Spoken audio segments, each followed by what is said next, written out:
are going to mount our float switch here. This is a safety switch in case our drain line plugs up, water builds up in a pan, it will push down this little float.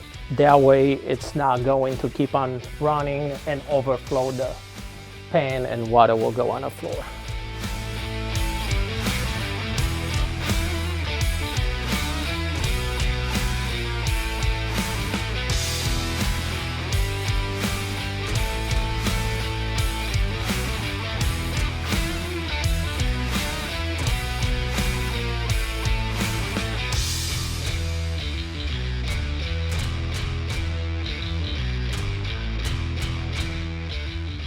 What we are doing right now, we're insulating the suction line. This line is creating condensation and it has to be insulated as far as possible.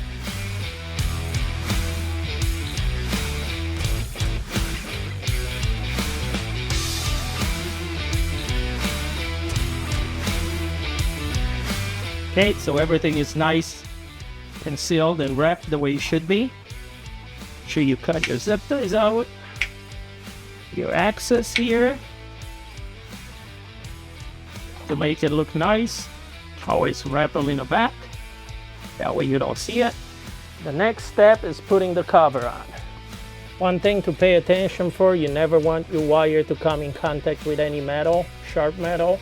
Over time, from normal operating vibration, it can rub against the metal and actually pierce the wire and it's gonna burn out the 3M fuse. So we are using fireproof spray foam to seal the hole. Now keep in mind the spray foam will expand.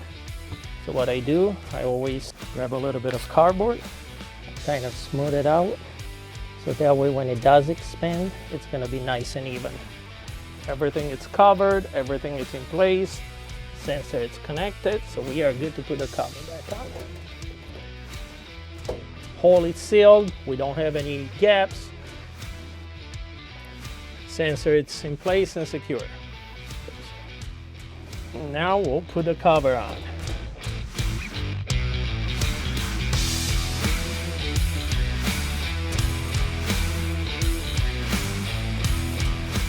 Perfect, looks good, nice and clean. Everything is covered.